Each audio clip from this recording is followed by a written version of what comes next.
दुरितांचे तिमिर जाओ, विश्व स्वधर्म सूर्ये पाहो. जो जे वांछील तो ते लाहो, प्राणी जात. हरिओम. पसायदान. योगदास श्री जयगणेश जोशी यांनी केलेले निरूपण. प्रवचन क्रमांक 13. पसायदान. ओवी तिसरी. भाग 1. दुरितांचे तिमिर जाओ, विश्व स्वधर्म सूर्ये पाहो. जो जे वांछील तो ते लाहो, प्राणी जात. मूळ प्रवाहापासून दूर असलेल्यांच्या जीवनातील अंधकार लुप्त होऊ दे. जोपर्यंत गगनात सूर्य आहे तोपर्यंत येथे विश्वाचा स्वधर्म अनुभवायला मिळू दे. तमाम प्राणीमात्रांना जी जी इच्छा होईल त्या त्या प्रत्येकाला ते ते सर्व काही मिळू दे. पहिला चरण पाहू. दुरितांचे तिमिर जाओ.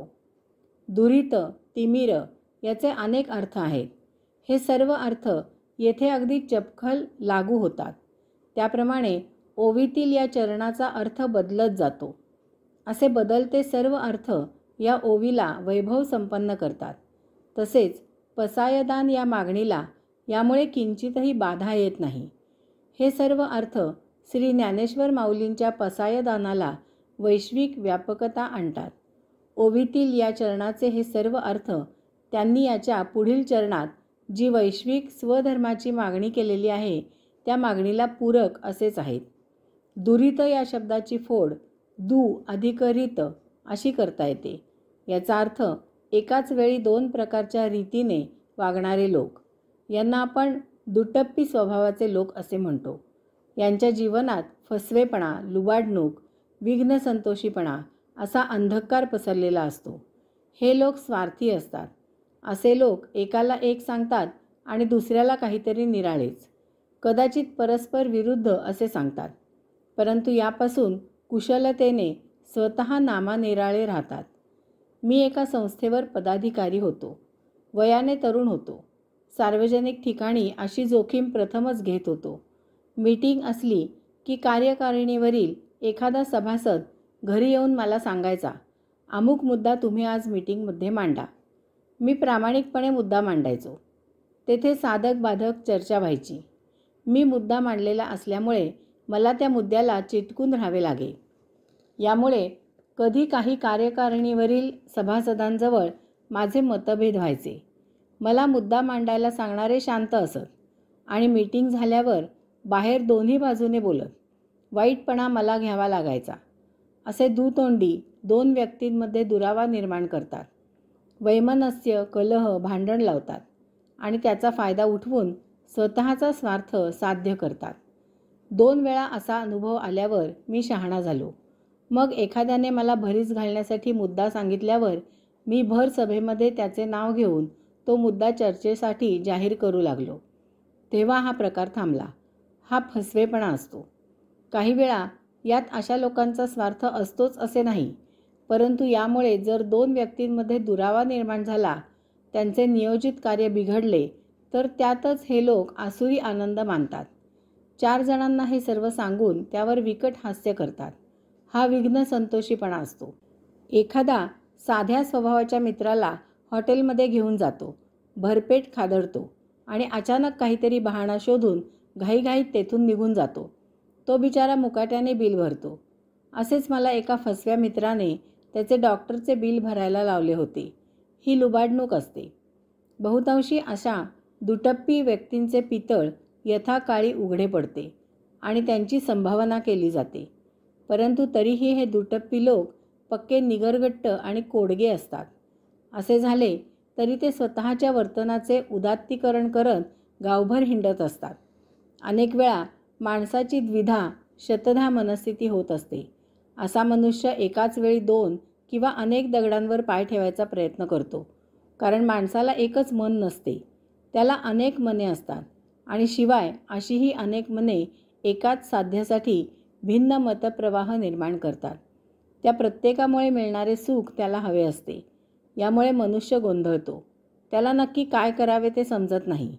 एकाच वेळी त्याला अनेक प्रकारे वर्तन करावे असे वाटते आणि त्याच वेळी ते सर्व प्रकारचे वर्तन योग्य आहे अशीही त्याची ठाम समजूत असते. याचे कारण म्हणजे त्याच्या अंतःकरणात असलेला वैचारिक अंधकार, त्याच्या मनाच्या प्रभावामुळे त्याची होत असलेली घालमेल. अंशात्म्याकडून मिळालेल्या सत्प्रवृत्तीनुसार वर्तन कसे करावे याबद्दल जीवात्म्याकडून माणसाला सतत प्रेरणा मिळत असतात. परंतु माणूस अंतःकरणातील आत्मव्यवस्थेनुसार वर्तन करत नाही. नियतीकडून ज्या नैसर्गिक प्रवृत्ती त्याच्या अंतःकरणामधून उफाळून येत असतात त्यानुसार वर्तन करण्याची सुबुद्धी त्याला होत नाही. त्याऐवजी तो मनाच्या आहारी जातो आणि मनाप्रमाणे आचरण करतो. अंतःकरणातील आत्मव्यवस्थेनुसार मिळत असलेल्या प्रेरणा त्याचे संचित संपवण्यासाठी, त्याचा आत्मोद्धार होण्यासाठी असतात. त्या त्याला त्याच्या जन्ममरणाच्या दुष्ट फेऱ्यामधून मुक्त करणाऱ्या असतात. परंतु मनाकडून मिळत असलेल्या प्रेरणा ह्या देहादी इंद्रियांना सुखावह वाटणाऱ्या, त्यांचे दुःख, कष्ट, पीडा हलके करणारे असतात. तो म्हणतो, कोणी पाहिला आहे का पुनर्जन्म? कोणी पाहिला आहे आत्मा? जे आत्ता समोर आहे तेच सत्य आहे. त्याला हे समजत नाही की सुख ही दुःखाचीच एक छटा आहे. त्यामुळे ते क्षणिक सौख्य त्याला भुरळ पाडते आणि तो मनाच्या आहारी जातो. त्या क्षणिक सौख्यापुढे तो परम अशा कैवल्यानंदाला मुकतो. मनामुळे मिळणारे सौख्य हे भ्रामक असते आणि ते काही क्षणांपुरतेच, काही कालावधी करताच असते. हा कालावधी कायम टिकत नाही. त्या सुखामधून दुःख निर्माण होत असते. सुख आणि दुःख असा आटापाट्यांचा खेळ सुरू असतो. परंतु अंतःकरणातील व्यवस्थेमुळे त्याच्या मानवी जन्माचे सार्थक होणारे असते. त्याला सदानंदी कैवल्यानंदी जीवन देणारे असते. याची जाण त्याला नसते आणि हाच त्याच्यातील अंधकार असतो. दू अधिक रीत म्हणजे एकाच वेळी दोन्ही दगडांवर पाय ठेवून जेथे स्वार्थ साधेल तेथून लभ्यांश पदरी पाडून घ्यायचा. एकाच वेळी 2-2 व्यक्तींना झुलवत ठेवायचे. शेवटच्या क्षणापर्यंत आपल्या मनाचा थांगपत्ता लागू द्यायचा नाही. आपला फायदा कशापासून होत आहे हे पाहायचे आणि आयत्या वेळी त्याप्रमाणे वागायचे. यात कोणाला काही त्रास झाला तरी त्याची अशा लोकांना जराही पर्वा नसते. असे लोक पक्के आतल्या गाठीचे असतात.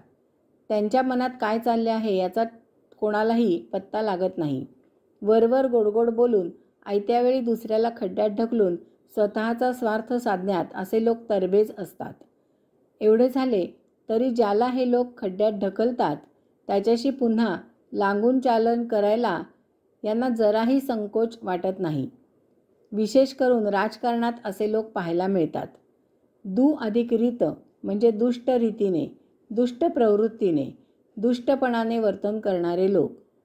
एखाद्याचे जाणून बुजून नुकसान करायचे, एखाद्याला मुद्दाम होऊन खड्ड्यात ढकलायचे, एखाद्याला त्रास द्यायचा हाच यांचा छंद असतो. यात त्यांचा काही वैयक्तिक हेतू असेलच असे नाही. ही त्यांची सहज प्रवृत्ती असते. यांना चांगले शुभ असे काही सुचत नाही. बालपणापासूनच अशांचे पाय पाळण्यात दिसत असतात. गाढवाच्या शेपटीला दोरीने रिकामा डबा बांधून त्याला पळवणारी मुले पुढेही अशी दुष्ट स्वभावाची, दुष्ट प्रवृत्तीची होतात. अशी मुले रस्त्यावरून सरळ जात नाहीत. जाता जाता कुत्र्यावर, गाई म्हशीवर नाहीतर एखाद्या वस्तूवर सहजच दगड भिरकावतात. मधाच्या पोळ्यावर दगड मारून पळून दूर उभी राहतात. वाटसरूंना माशा चावल्या की फिदी हसतात. भंजन करावे, विध्वंस करावा, नीचपणा करावा असे यांच्या सहज मनात येते. हाच यांच्या आयुष्यातील अंधकार असतो. अनेक वेळा अशा बालकांच्या आईवडिलांना आपल्या मुलाची ही विध्वंसक वृत्ती माहीत झालेली असते. परंतु मायेच्या पांघरुणाखाली त्याला वेळीच खडसावून योग्य वळण द्यायला आईवडील टाळाटाळ करतात. ह्या अशा आईवडिलांच्या जीवनात अंधकार असतो.